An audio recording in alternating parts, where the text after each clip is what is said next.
Hey guys, so I'm Chris Quist. I'm here with Nick Dillner, who's going to fill in for Arnold Topo. He just went out to buy some Sprite. As you can see, we're about to talk about Xbox One versus PS4. If you had seen our survey out last week, it's pretty obvious what we're going to do. Before we begin, I just want to say more than 50% of ISD high schoolers wanted to vote for PlayStation. They thought PlayStation was the better console. That's what they used. And today I saw the IGN also sent out a survey, much like ours, talking about what do they prefer, like the People's Choice Award, and PlayStation took out all the awards, so that's one up for PlayStation right now. So let's begin.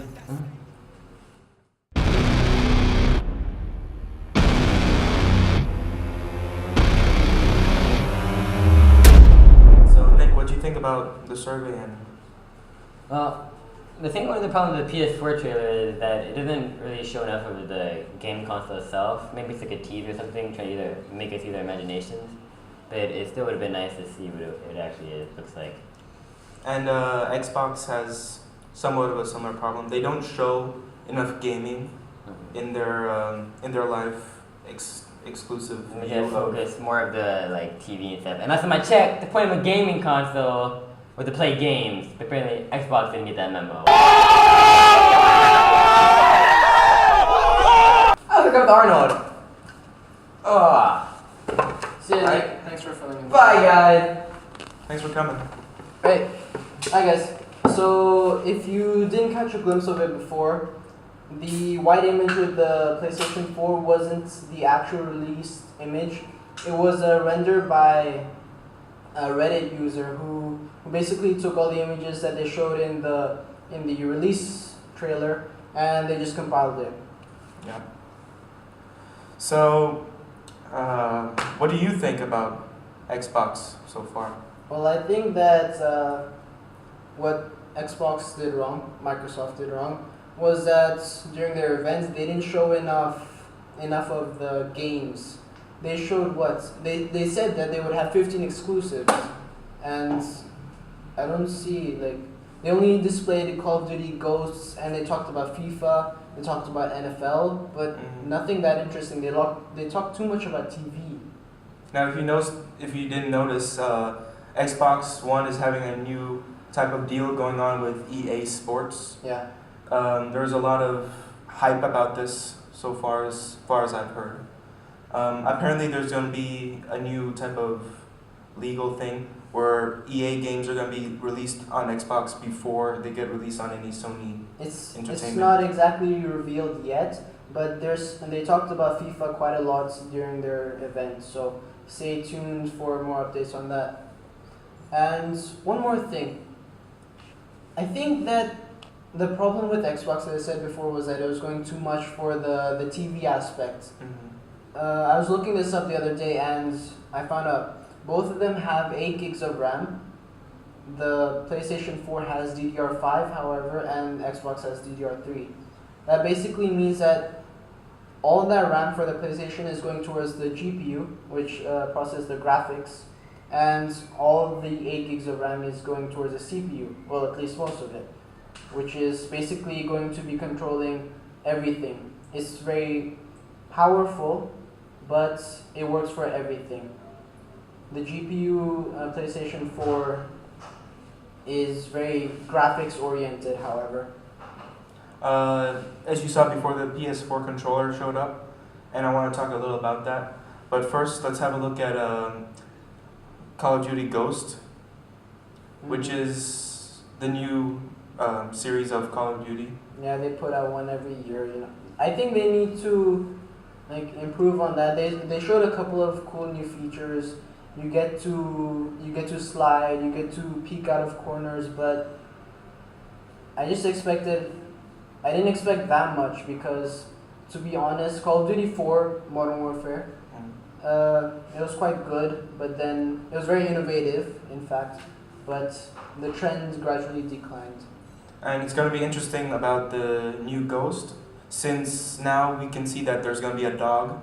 He's going to be your partner within the game. He'll be able to scout out for explosives, enemies, any type of thing that might hurt you out in the field.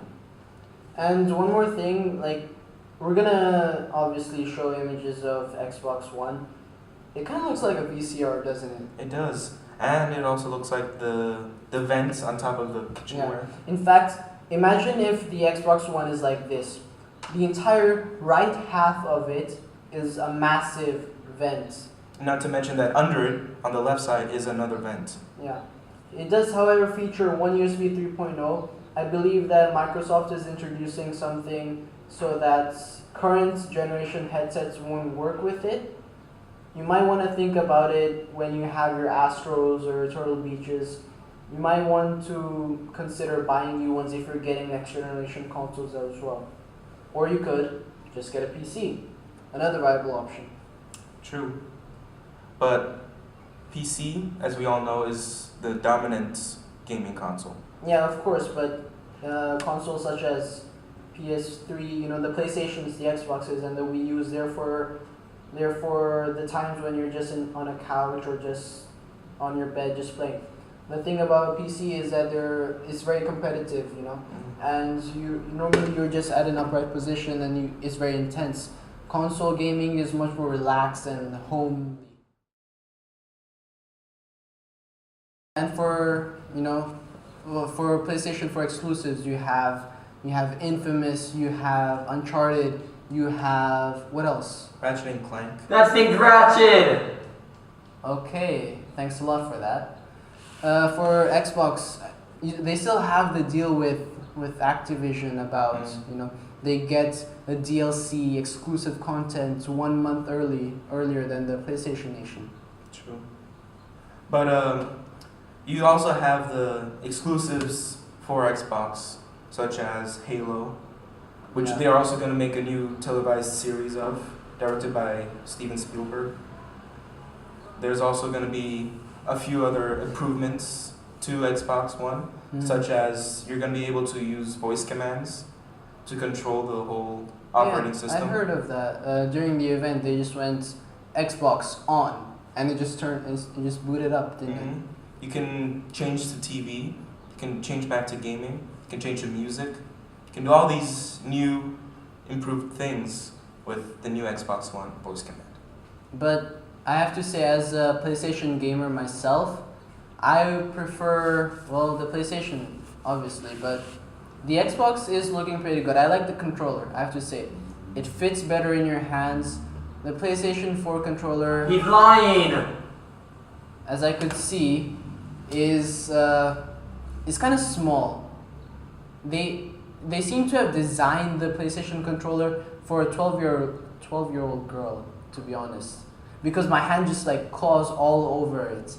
And I know some people out there are shocked, no, he can't be saying this, but it's true. If you try an Xbox controller, it fits quite nicely into your hands, but the general experience, I believe, is better on the PlayStation. And the PlayStation 4 controller is completely reinvented. You have a trackpad on the controller now, where you can basically use it much like the PlayStation Vita, that has the trackpad on the back, where you can control most of the gaming world. That has also been added on. There's also the R2, R1, things like that, the buttons on the back. They have also been re-imaged. You have the start button, the select button, they've been changed too. But it's pretty much the same controller that you love. Well, if it ain't broke, don't fix it. Yeah, well, what can you say? And I think that the Xbox, the thing about it is, I believe it has an HDMI in and an HDMI out. That means that you can connect your cable box directly to the back of it, and you can connect the HDMI out directly to your TV. One issue I think that people are worried about is the Kinect. They say it's always going to be on, and people are concerned that it's a privacy issue, I also want to be clear on some issues about the Kinect. I've heard people say that Xbox is the first gaming console that comes out with a televised / camera controlled computing system. But that's not true. You have the PlayStation Eye that came out well before the Kinect. Yeah, it's true. Get your facts straight, people. Stan. Okay, and one more thing. The Xbox One, I don't want to seem to be bashing on it, but I honestly prefer the PlayStation 4. PlayStation 4 seems to be much more gamer oriented, and you know, as you can see in the images that we're playing right now, it looks better. Like, I know we don't have a complete picture of it, but if you saw the render of the PlayStation 4, it looked a lot better than the Xbox One. And apparently the Xbox One is going to be much bigger than the Xbox 360, which will be a big hassle for those who are moving, like for example those in international schools that move every year. And one big thing, you will love to know, actually hate to know, that the Xbox One will require internet connection. It will. It's a sad, sad day for me. But you know, PlayStation 4 hasn't been, it's been very secretive. Nothing's really been announced yet. We're hoping to see more at E3 this year. So stay tuned until June 10th. I believe June 10th is when game developers unofficially initiate E3. What else is there to say? I think that's it, right? Yeah. You can let us know which one is better, Xbox One or PlayStation 4, down in the comments below. Thank you very much. We give it to the people, spread it across the country. Here we go back. This is the moment. Tonight is the night.